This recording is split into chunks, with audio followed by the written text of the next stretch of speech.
Welcome to this reception, which is our final event of CEN's packed conference programme. My name is Lois, Toole, and I'm the International Programmes Manager at CEN, working on COP26 and the outreach to international conservatives. Kindly sponsored by our event partner, the Woodland Trust, today we're going to talk about global Britain and the environment, looking at the UK's leadership at home and abroad. COP26 starts in just 26 days. It will be the biggest international summit the UK has ever hosted and a critically important moment for our planet. This is a great opportunity to engage people across the UK and the world with climate change and tell a positive story of conservative climate action in government. Nature-based solutions will, of course, play a huge role here, with trees as one of the PM's top priorities for COP. With that in mind, we're delighted to be hosting this event and very grateful for the Secretary of State for joining us. And I'll now hand over to Darren Moorcroft, who's the Chief Executive of the Woodland Trust, who will give us a flavour of the work they're doing to protect our woods and trees and to introduce, if they need an introduction, our great speakers.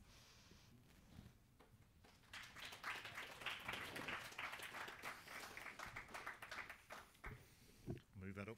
Thank you, Lois. You can tell that Lois is a digital native and I'm not. She has a phone, I have a piece of paper. It's fantastic, actually, to have the opportunity to host and sponsor this event with CEN. I think there is no more crucial time for us to be talking about nature, talking about nature-based solutions, and global Britain in the context of the environment. It's the last of the CEN programme, and I hope that some of you have had the opportunity to see some of the many other events that have happened here. I've been in many of them and they've been fantastic, and it's a testament to CEN, who are helping to keep the conversation going and make it one that is really resonating with the conference. I think for the event, which is called Global Britain and the Environment, there is no better time to be having the conversation that I hope that we're going to be having today. There is a need for world leadership, and with COP26 just around the corner, the UK government have that mantle to wear with pride and hopefully to show the world just how great we can actually be. And we heard from the Secretary of State from the main stage the crucial value that nature-based solutions can play. And again, I hope we can hear a little bit more about that as well as I suspect the very positive elements of the Environment Bill. And it will not surprise any of you that as an organisation who has at its heart a UK rich in woods and trees, it is fantastic and very encouraging to hear the Prime Minister say that one of his four priorities for COP26 is trees. And it's no wonder, because of exactly all of the benefits that those organisms give to us, both as humans, but also for nature itself, and for locking up carbon, freshening the air, making us feel better, both physically and mentally. And one of the ways we are really helping to use trees to level up is on that banner there, which is looking about how do we establish 50 million new trees in the Northern Forest, in which you are sitting within the heart, and ensure that those really play a role to make the Northern Forest from Liverpool to Hull a really fantastic place for people to live, for people to work, and for people to enjoy their leisure time. If we get it right, and we will get it right, and thank you, Secretary of State, for the support that DEFRA have given so far, and I say so far, can I emphasise so far, in terms of the funding, it is a brilliant opportunity to really shape the future for generations to come. Now, I've mentioned the Environment Bill, and it would be remiss of me as somebody who represents have the privilege to represent over 500,000 members and supporters, to say that global leadership starts at home, and I hope we'll hear about that global leadership from home, particularly with regard to some of the amendments that have come out of the Lords. Amendment number 100, so easy to remember, is around protection of ancient woodland. It's an irreplaceable habitat, it's a crown jewel of our natural heritage, and protecting that is a really strong message to those on the global stage when we're talking about deforestation. Let's not lose our own crucial forests. Now, I've said enough. I'm going to and have the privilege and pleasure of introducing our two speakers. I think actually they probably don't need much introduction, and I think that's why this is going to be a fantastic evening, because when you have two people who don't need any introduction, It just needs me to get out of the way and allow them to have the conversation. So over to Stanley.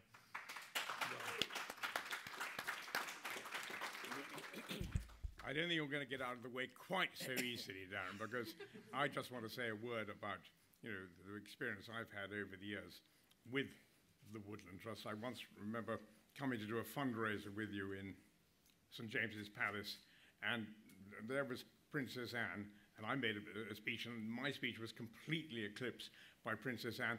And the point about this is I might come once every 20 years and speak in favour of the Woodland Trust, but this is a lady who comes year after year to show her support, and she takes it that seriously, and I take it that seriously. It was absolutely wonderful. Today has been a tremendously interesting day for me, because I've had 3 sessions with Alok Sharma, including one on the main floor of the House, where I had to ask him how he got on with you know, visits to 118 countries and so on and so forth. And apparently on one occasion, any number of COVID tests, the Chinese actually asked him if he wanted the option of an anal swab. So this has been, this has been an inventive day for me. And I also was in the chamber when, I've got to say, George, you made, it wasn't a rabble-rousing speech, because you're not that kind of guy, and we're not kind of a rabble. But it was a really, really good speech. I mean, it hit all the points. And I know you're going to hit all the points again this evening. And I'm you know, in the lucky position, in a way, of being a man who, you know, can ask the questions. But I just wanted to pick up one point. People ring me up sometimes, and they say, well, you know, is Boris pushing all this nature stuff, you know, because, you know, you're his dad? Well, yes, of course I'm his dad. I can't deny that. You know, I mean, the French would say, c'est évident. But I do take issue with people who ring up and say that, because it, as it were, devalues a couple of important points. A, it devalues the fact that he grew up on Exmoor, for heaven's sake. He grew up on Exmoor, and we bought a farm there in 1951. 70 years later, I've still got the farm. I've just added another 140 acres to it where I'm planting trees. You know, so to say it's because it's me, it's not he. That was B, he grew up there. But the second point is, this is a man who uses his brain. And you can't use your brain and not see that nature protection is one of the fundamental aspects of living, of being a human being. And of course, there's the animal welfare side of that. So I just wanted to make that personal comment, that do not by any means devalue the Prime Minister's commitment to the kind of thing George is doing. I mean, it's not out of caprice that he pushed things George is going to talk about, you know, the G7 summit and the leaders' declaration. It's not out of caprice. Now I come to my first question, George. COP26 is on the way. Okay. You spoke this morning, and you know, I got the figure as you spoke this morning. You said nature protection is going to produce 30% of what is needed. Would you elaborate a little bit on this? I mean, how you see that aspect of climate change and the COP26? Yeah, well, it's quite simple on one level, and that is we can either go through an exercise where we focus solely on, you know, removing fossil fuels, removing carbon emissions, electrification of transport. But if we continue to see deforestation and environmental degradation of some of those precious rainforest habitats in particular, and loss of mangroves as well, then we won't solve this problem because that other environmental degradation will offset anything that you achieve by those carbon reductions. And so we've done quite a lot of work on this. It's something that Zach Goldsmith's always also been very passionate about and has pushed very hard to make sure that nature-based solutions and the role of nature, and they go hand in hand, improving biodiversity, species recovery, creation and protection of the habitats that we have, actually do go hand in hand with our objectives when it comes to climate change and carbon emissions too. And so we've already said that we are going to commit 30% of our international climate finance to nature-based solutions. We've been doing quite a lot of work at the moment with some projects around some of the countries in Central Africa, around Congo Basin, where there's a huge rainforest, often overlooked. People always talk about the Amazon, but actually the Congo is an incredibly important area, incredibly important habitat. And we're hoping that one of the key things that we'll be able to secure at COP26 is something really quite significant around mobilizing private finance and also government finance from other countries committing their ICF to something quite significant around protection of forests, preventing deforestation. Can you just remember what ICF stands for? The International Climate Finance. It's it's one of those jargon things that we get used to, but it's all of the donor countries, as we call them, the world that contribute funds for climate finance. We're one of the most generous per capita, I think the most generous per capita, sending about 11 billion over the next few years in international climate finance. A third of that is going to go to some of these nature-based solutions. And we're trying to get other countries, donor countries, to commit to do the same. And so the US is currently in the place where, having had low ambition, it's about to up its game when it comes to its ICF contribution. And we're trying to get many more of the countries, like-minded countries, to commit to make 30% of that for these nature-based This is very, very interesting. So you think that somewhere in, as it were, the constitution of ICF, or there'll be some sort of rubric which says, well, about 30% of this ought to be going to nature-based solutions.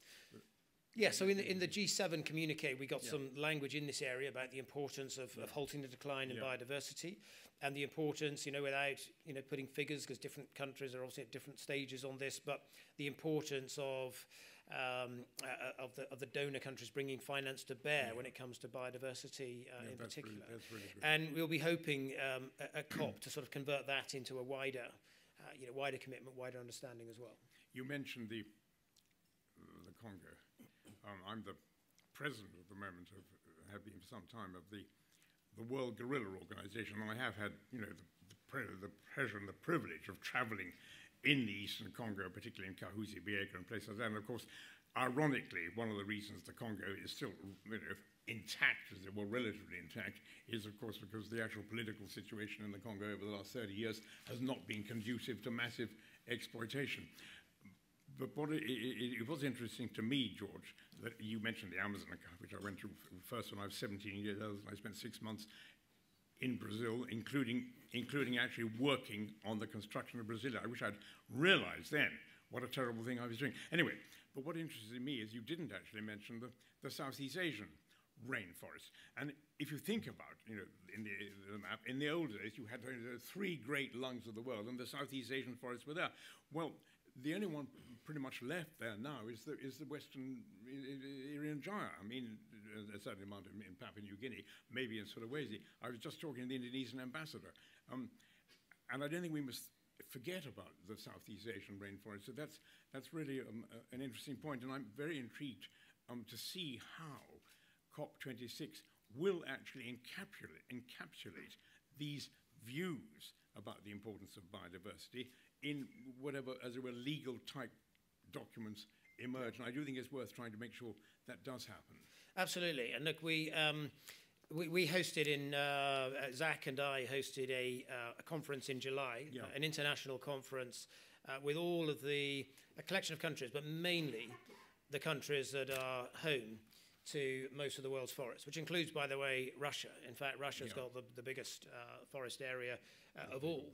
And so, and obviously international diplomacy is what it is, and it's difficult, but we've actually found Indonesia to be really supportive allies in this, and you're right, they've got some important forests there as well. But we had a collection of those countries and came together to discuss how we might, find a way of bringing to bear that private finance from the donor countries and also potentially private institutional finance to support and protect those forest areas. And it went really well. And we've also brought on board an advisor. I'm a great believer in bringing in people with great technical expertise. And we've got I've got a fantastic policy advisor in Tom Clements, who some people in the room will know, who's got a long-standing track record on pretty much every international project there's been to try to save nature and in particular in the context of forests. And so we've got him absolutely front and centre, working with Zach. Well, he spent about 20 years out in Southeast Asia, I think, Tom Clements. And he's got extraordinary technical knowledge in that I can sit him down and he can talk me through 40 or 50 different projects and tell me the pros and cons of each of them. And that's the kind of technical knowledge we brought in for this task. Okay, well, looking in practical terms, because we're thinking of this in COP26, I would say there's a strong case looking ahead for somehow COP26 at least coming out with a resolution or something regarding the importance of nature, but B, the financing aspect as well. Do you see? I mean, okay, we're not trying to rewrite the Paris Treaty or anything like that, but I can see the case for a resolution of the parties or something. Now, of course, those legal documents take a bit of time to work out, you know, yes. and so that would be. I know. I'm just tossing that out as an idea. No, exactly. And we've been working on this project that we call LEAF, but it's all about trying to find a new mechanism, a new market, if you like, to get that private finance into forest protection in particular. And there are some issues, because there are some existing schemes, some of which are sort of hosted by the UN, market schemes that have had some success but are limited. And there's a bit of a debate about whether you should put more emphasis into making those work better, or whether actually we should try and create something in parallel that can help deliver that. So we're working through a lot of those, but Zach Goldsmith has been working incredibly hard on this. It's been a big priority for us in DEFRA, landing something significant around forests internationally is really big, really important. Tremendously complex. I mean, if you think how so many people came to a sticky end in earlier schemes to deal with carbon compensation and stuff, it's not straightforward at all, and there's great scope for fabrication and false accounting and God knows what. And I can see that this is going to be a really, really major issue. The other point I wanted to link in with is, of course, the Biodiversity Convention, which in theory was meant to happen before COP. In practice, I think there's a sort of quasi-meeting going on this month, and there'll be a further, perhaps face-to-face meeting in Kunming next year. And there will be some fairly key points, as I understand it, George, there. And our people in DEFRA, your people, I should say, in DEFRA, are now trying to push in the context of the Biodiversity Convention some of these things you've just been talking about, i.e. commitments to, the 30% terrestrial, 30% marine by century 30, maybe even the kind of commitment on species abundance. And I don't think you mentioned today in your speech in the House, but I don't think we should underestimate the real significance that we have. Of course, it's not law yet; it's in the bill. When the government, and credit to you, George, credit to Zach, I don't know what opposition you were facing, but it wasn't evident that the government was going to support John Randall's amendment in the House of Lords. And John Randall's amendment was that we should put in UK legislation a target equivalent to what we have in the Climate Change Act, i.e., end by 2030 the decline in species abundance. That could be made to work, and would you mind commenting on this? Yeah, we're the first country in the world to do this, to set in law, rather as we did with the Climate Change Act and the targets on carbon emissions, to place in law effectively a legally binding objective to halt the decline in biodiversity. To propose the placing in law. It's not in law yet. Well, it's I don't know who's going to oppose it at this point. No, I think it will be we'll be tabling amendments in the final. In fact, amendments have already been tabled, and I don't think they've been opposed. So I think they are in the bill. But when it gets royal assent, it will be law. Yeah. This is groundbreaking. And on the back of that, we've pushed very hard already through the G7 in particular to get some language on that. So the G7 also made a similar commitment.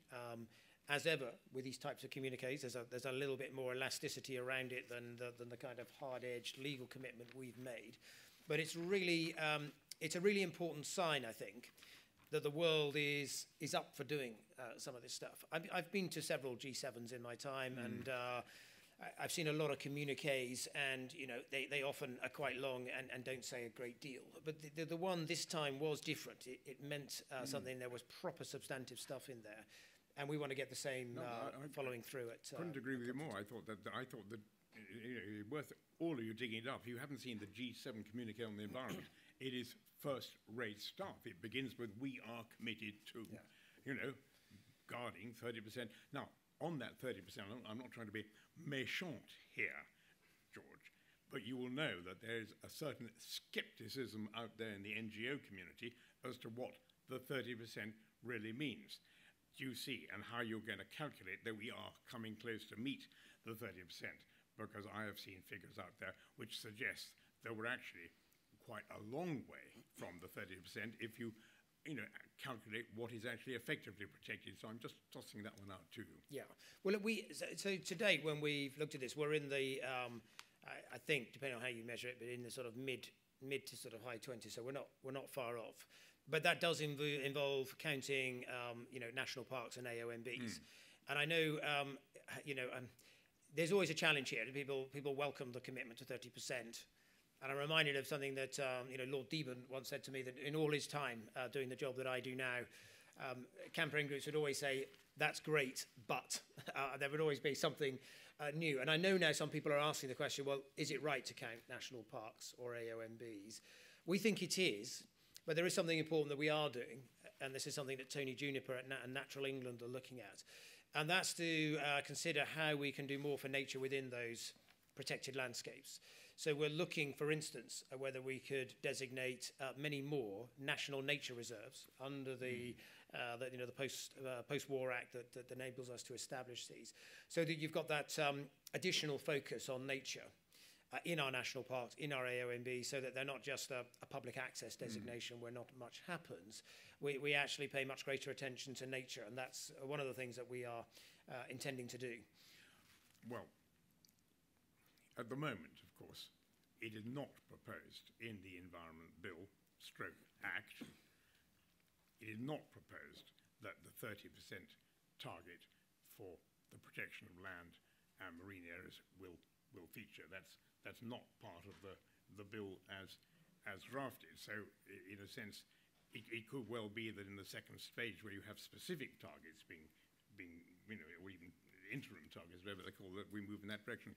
But at the moment, you will not find yourself constrained by legal language in the bill on the 30%. So you have a certain room for manoeuvre. And I'm very glad to hear you say that that this is something you're still supporting. You believe you're going to get there, and presumably, therefore, you believe that the UK will continue to push for that in the context of the Kunming discussions, because it's a very key issue in Kunming. We want to get into the it's called the zero draft something or other on post-Aichi targets. So it's a complicated title. We want to get into that, this concept of 30 by 30 by 30, and it's very good to hear you say that you don't resile. You don't resile from that. No, and there's an important point here, just the context. We took I suppose very early on, when we were designing and thinking about our approach to COP26, quite a key strategic decision, which was that CBD15, the Convention on Biodiversity, which is a crucial year for that at Kunming, where those HE targets were to be revised, that we could, by putting a focus on nature at COP26 and have nature-based solutions as a big component of that, we could use that as a springboard to help get momentum behind CBD15. And that's why we are working very, very closely with like-minded countries, whether that's countries like Costa Rica that have got an incredibly good track record in this area, but other big players as well, to carry them with us on this, so that we can also get the right level of ambition at Kunming, because the HE targets were great as far as they went, and they were groundbreaking. They were, the world came together to focus on the importance of biodiversity. But I think there's a sense that they were quite processy, and it was all about setting in place processes to do things rather than sort of hard-edged targets that would move the dial. And that's why the Prime Minister, very early on, launched the Leaders' Pledge for Nature, and we've been seeking like-minded countries, now well over 80 signed up to that, so that we can actually get a set of targets that are much more hard-edged, much more meaningful, and that if we can get the world signing up to them, we'll genuinely move the dial. Well, here we go, you see. The world, let's face it, there is a difference between UN's FCCC and CBD, and the difference is the Americans have now come back into the Climate Change Convention, but there's, as far as I can see, no hope at all, when I was in Washington last weekend, of the Americans, coming into the CBD. So yes, they can sign up to the World Leaders Declaration, and they can sign up to G7 and G20, but will we get the Americans to sign up, to the Kunming Declaration? No, because they won't be part of it. So there is a sort of conceptual issue here, and I didn't want to take too much time on this, quite like to ask your comments, George, about how we, as it were, involve the Americans on the CBD side. Now, happily, we can involve them on the COP side. Yes, I think with these things, and I can recall, during G7 having, our officials having some quite sort of agonizing debates about whether to use the word conservation or protection, and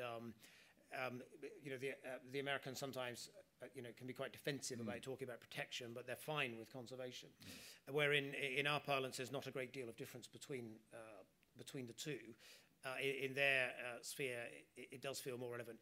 You can get bogged down by these things. I think the more important thing, rather than worrying about what they're signed up to or not signed up to, is to carry them with us and get how do we carry them with us in the CBD when they're not members of the CBD? Well, I think it's a good point, but they will, if they commit a big chunk of, if they increase, first of all, their ICF contribution, and then contribute a big chunk of that to biodiversity around the world, then they will, through the programs they support, be contributing. All right, we'll give you and the other thing is, I had a meeting with John Kerry early in the summer. We were talking about, the oceans and the importance of strengthening regulation around fishing on the high seas, where there's a known problem, things that are outside any kind of jurisdiction or planning.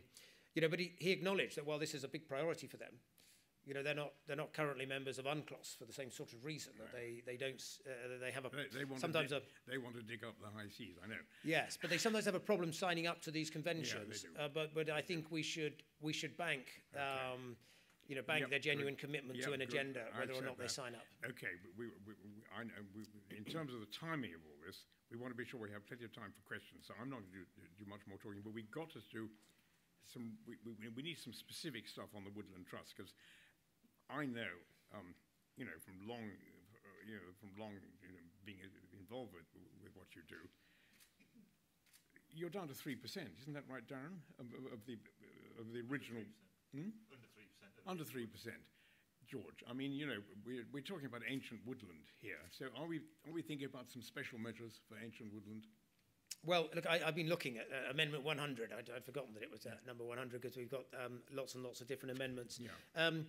I think my personal view on these things is we're placing huge emphasis on planting new trees. A big commitment to plant 30,000 hectares a year. And if you just step back and think about the ecology of the situation, the work that a tree puts in to get to a sort of fully grown state, at least 30 years, sometimes 100 years, a huge amount of work that tree puts in.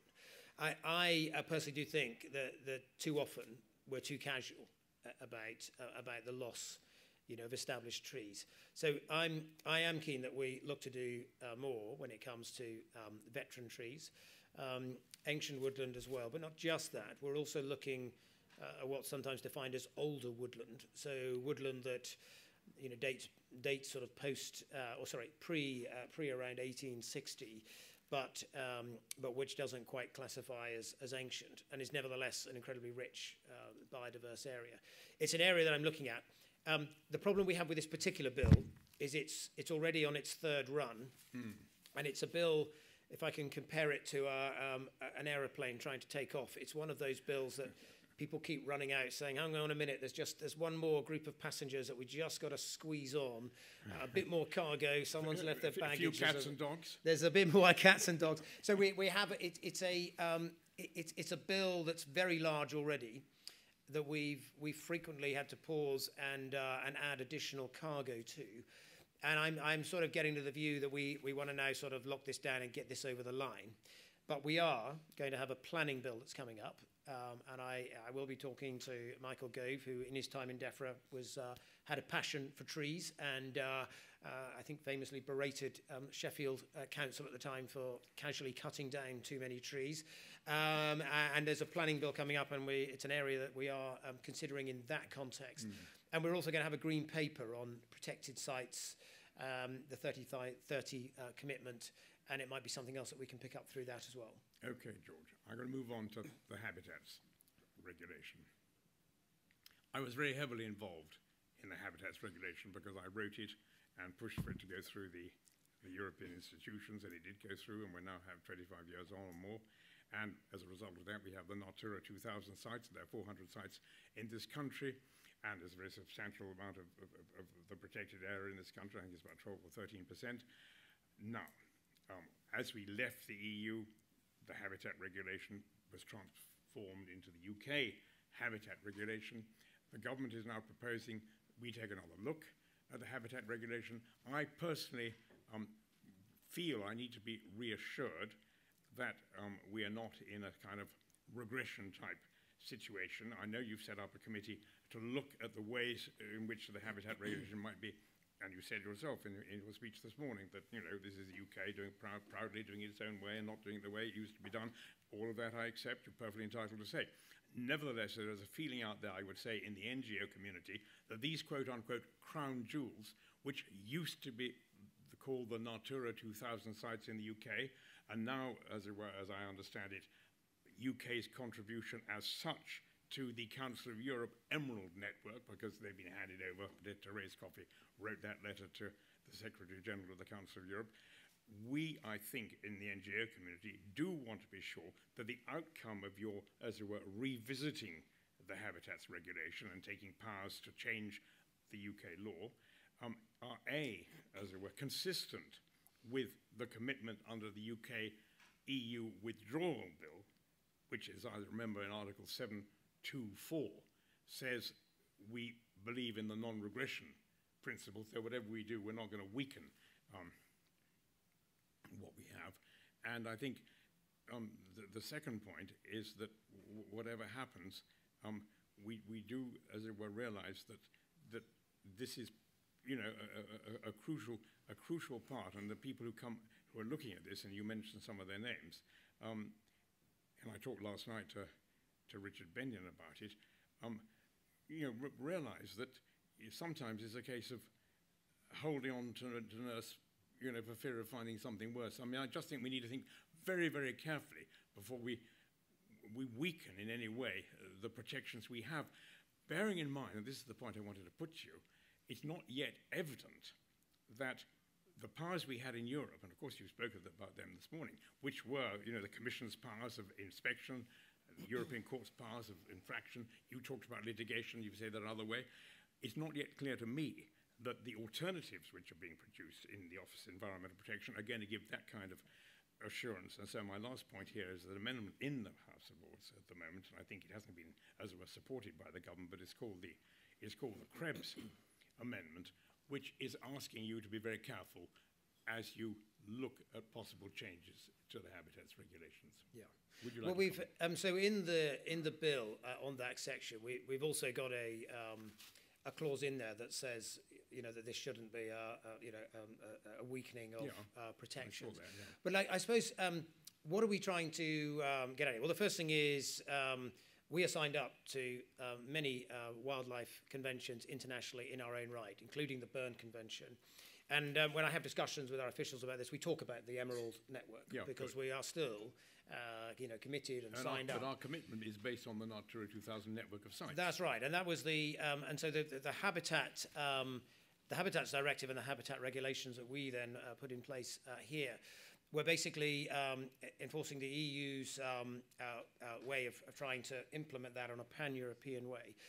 We remain absolutely committed to that Emerald network. And what we're really saying, though, and, you know, I've seen this many, many times in my 8 years now in the department, is a situation where I can remember it in the case, for instance, of harbour porpoise a few years ago, where we had been working on a whole plan to try to protect and protect harbour porpoise from entanglement in nets. We were looking at new technologies on pingers. I had a whole team of people that I wanted to move into this area. And that work was completely derailed because what happened is there was a piece of litigation that somebody brought that said the UK should draw lines on maps and have an SAC designated to protect harbour porpoise. Now, all of our marine scientists and marine experts said this is a joke because this is a highly mobile species. And if you want to protect harbour porpoise, you wouldn't just draw pointless lines on maps. You would actually pursue technical measures, which is what we intended to do. Nevertheless, the legal advice was that although the scientific position was that it made no sense to draw lines on maps that were pointless, from a legal point of view, the European Union were going to maintain this, therefore we should concede. And so the team that we were going to have, doing lots of important technical work, were instead run ragged doing pointless consultations to draw even more pointless lines on maps, all of which has achieved absolutely zilch for harbour porpoise in the meantime. And there have been multiple other occasions where we've been under pressure to draw lines on maps for something where officials have said, well, this is a bad thing, it probably would be counterproductive, but to dodge the legal bullet, why don't we just dump it where we've already got a triple SI so that it doesn't mean very much? Now, that's not a healthy way to approach environmental protection. And what we really need to do is to be true to what we're trying to achieve. And when it comes to those protected sites, I'm quite interested in whether we could look at site improvement plans that are specific and bespoke to the individual site, and that we mean business on, and that we pursue and follow to get those sites coming back to good and favourable condition. And that's what I mean by trying to get the sort of policy by litigation sort of toned down and dialed down, and policy driven by science and evidence. But truth to tell, George, the litigation is a very, very small part of what went on. A lot of it was discussion. Anyway, moving on. Thank you, Phil, very kind. But I'm not going to throw the baby out with the bathwater, Stanley, and I very much value the great work that you did, obviously, drafting the original. I tell you what I particularly welcome today is the statement you just made, saying you remain wholly committed to the Emerald Network. I think that is absolutely wonderful. That is a really, really good piece of news. And, And I shall be interested to know who you send as your ambassador to the next meeting of the Burn Standing Committee. Hey-ho, well, now, we've got a little bit of time, and there's a really important question still to ask. And you're a farmer, and you have spoken this morning and elsewhere about the revolution which is in store as we move away from the area-based payment system to an alternative system based partially, at least, on environmental services. What if Minette Batters says to you, that's all very, very well, but what if all these changes which you're going to introduce don't actually deliver in terms of agricultural produce, what we used to have? Well, I think there's a growing movement now around regenerative agriculture. I went to the groundswell event, which has been running now for about 4 or 5 years over the summer, and we're seeing a rediscovery of all sorts of quite traditional agronomic practices. So the use of herbal lays, the use of sort of mob grazing techniques that can improve the structure of soils and organic matter in soils. The use of companion crops grown with a crop that can actually reduce your need to use chemical pesticides because it either has a natural hormone that repels a particular pest, or it attracts a particular predator that deals with the pest. We're getting lots of really interesting thinking in all of these areas, and we want to support that. And are you confident in terms of productivity? Okay, we are going to be still more or less producing what we need, or will that result, these changes, will they result in increased import? Do you see what I'm getting at? Yes. I think what I can see happening if we cast forward the next 15, 20 years is you would have a sustainable intensification on some land, where we might actually see, for instance, as I mentioned earlier, a whole new generation of glass houses co-located with industrial factories, making use of surplus heat from those industrial processes and surplus carbon dioxide to get your CO2 enrichment.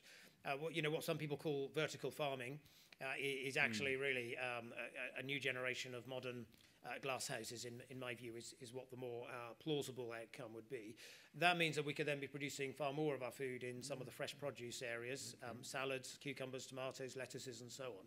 I then think what we can see happening on quite a lot of other land is a more extensive approach to farming, where you potentially have a world where farm gate prices are a little bit higher, your inputs are considerably lower, you're buying far less fertilizers and inputs, but your output is a bit lower than it was before, but your overall profit margin is better and your resilience is better because you're more stable. My great-grandfather used to have a saying, which is, if you want to make money in farming, and he farmed in the interwar years between, during the 1920s and 1930s, when it was a pretty tough gig keeping a farming operation on the road. He said, if you want to make money, you've got to keep the salesman outside the farm gate. And I think we could see a whole new model with a sort of lower input, more extensive approach, but better margins and more resilience. And of course, that might link into your world objectives too. If, for example, you did move away from, say, intensive poultry farming, for either for animal welfare reasons or for climate change reasons, that would be because you're saying, look, what we're feeding these animals on comes from the destruction of the rainforest in Brazil. I mean, I'm looking ahead a bit, but I can see that those things are going to feature. Well, look, I promised that we were going to go to the floor, and we got to go to the floor. Thank you, George, very, very much. I want you to. Yes, but okay. Well, I think, shall I act as chair on this? I mean, somebody's got to do. What's this? No, I want you to choose. Yeah.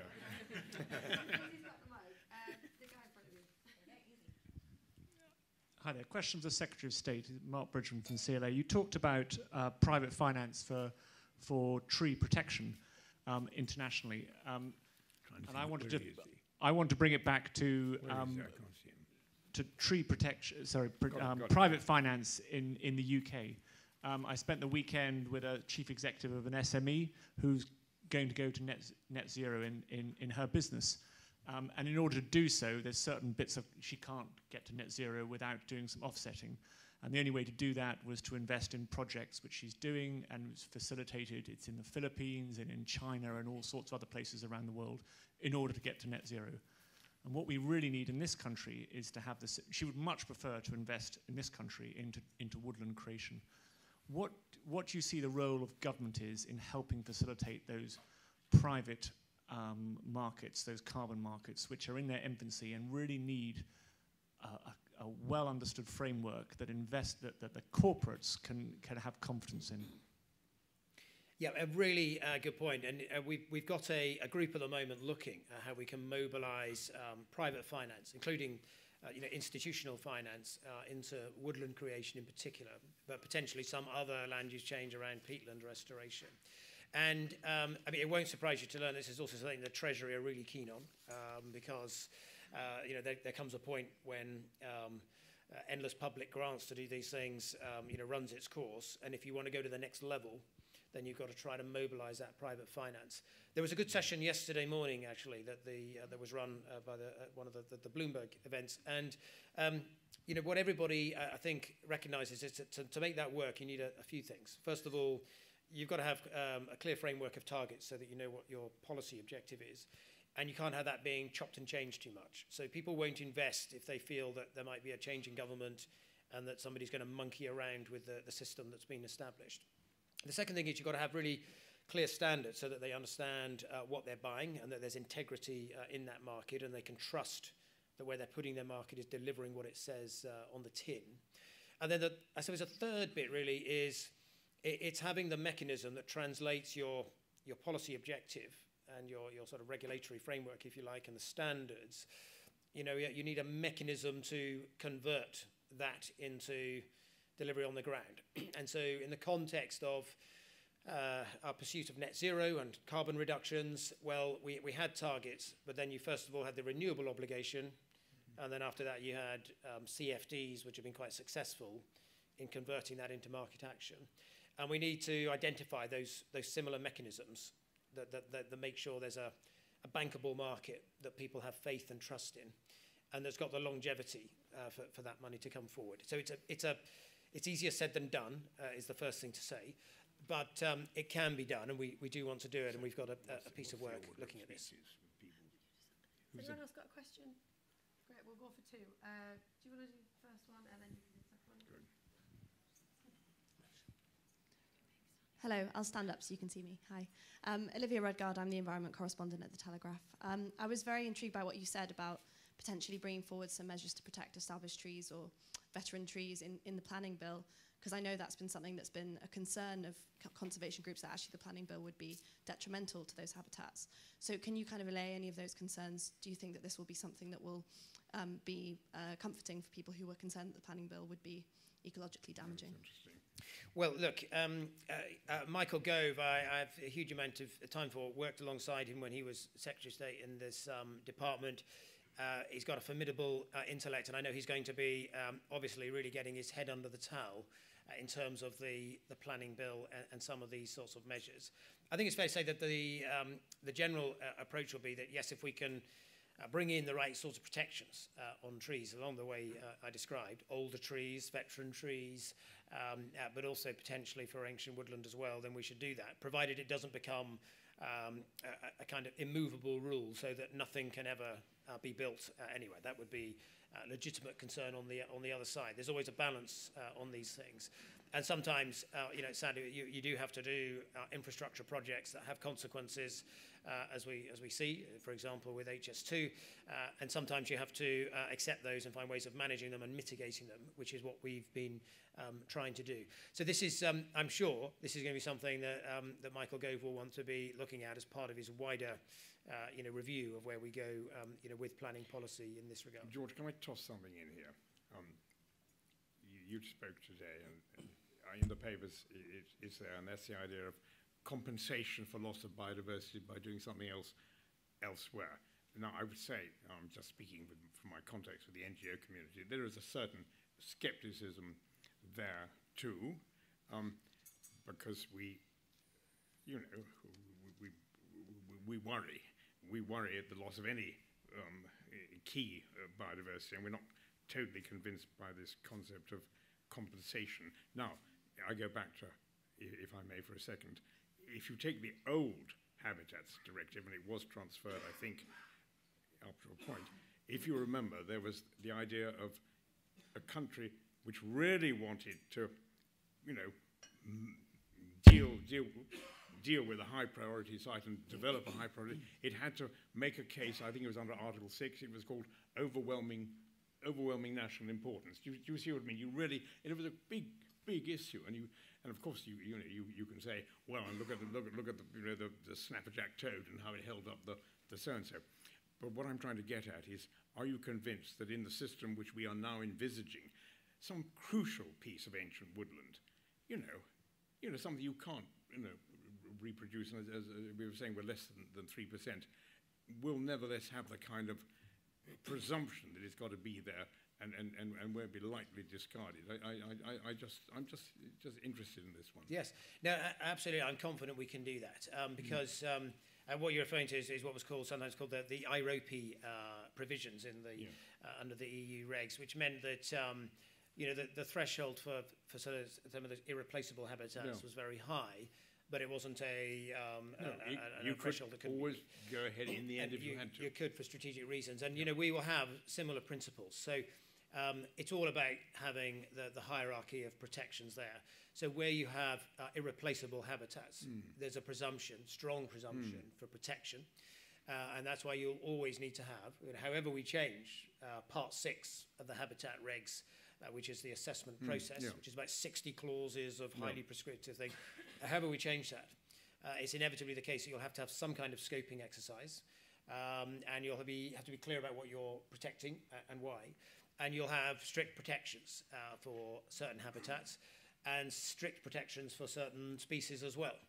But then on the other side of things, if you nevertheless have development in some areas where you don't have irreplaceable habitats, but nevertheless you have some biodiversity loss, which is an inevitable consequence of some development. Yeah.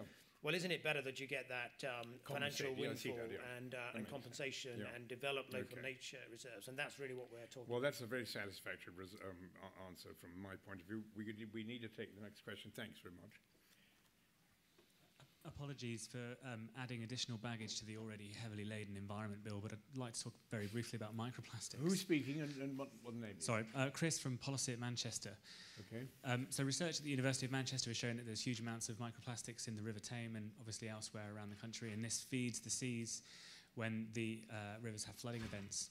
The good news is that 99% of these microplastics can be removed when treated in wastewater treatment plants, which is absolutely brilliant. The bad news is, of course, that not all of this sewage is treated, and there is a current practice allowing spilling to occur. How can we ensure that the Office for Environmental Protection has the teeth needed to enforce proper practice in that sector? Yes. So, look, on plastics generally, we've been taking a number of steps. So we've already, as you know, introduced the plastic bag levy to reduce use of plastic bags. We've banned plastic items like, cotton buds and stirrers. We're about to do, further piece of work looking at, other plastic items, cutlery and plates and so on, which we've mentioned before. So we're on we've got a principle basically, which is items that are, commonly littered. We should be considering bans in some areas. And items that are overused but might have alternatives, we should be considering levies, and we've got some of those. And then for items where actually it's very difficult to envisage replacements, well, we need the extended producer responsibility so that we encourage much more recycling of those materials. That's our basic strategy on dealing with plastics.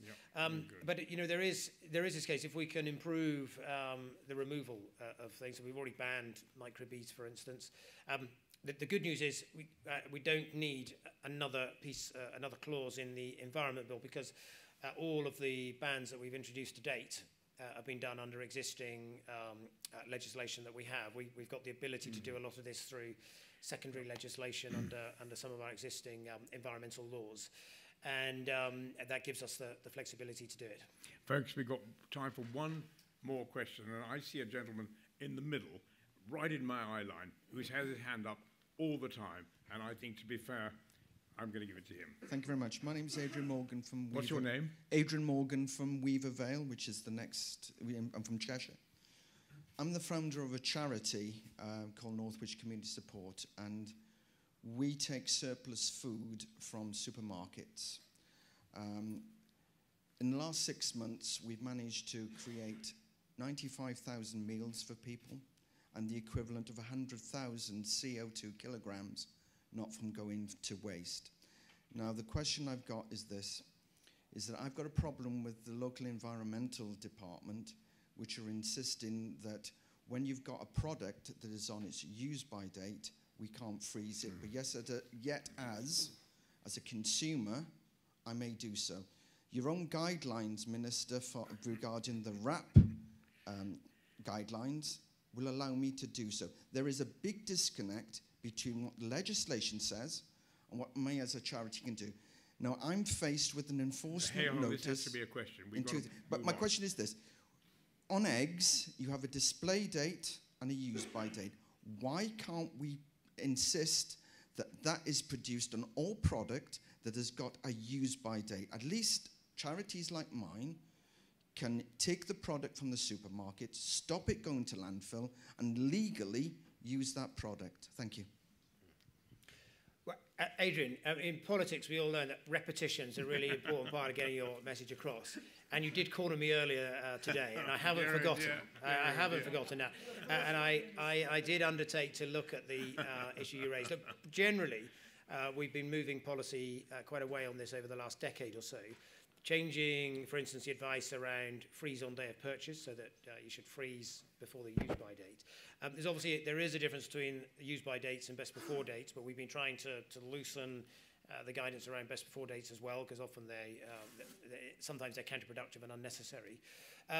But look, I will look at this specific issue, and I will get back to you. I don't have an answer, but the wrap guidance is that provided you freeze the product before the end of the use by date, it should be okay. Well, on that happy note, Lois is going to close the meeting, thank the speaker, and well done. Go on, Lois. Yeah, thank you everyone for joining us. A special thanks to the Secretary of State, to Stanley, who's our International Ambassador, and to Darren and the Woodland Trust team. If you'd like to join me in saying thank you.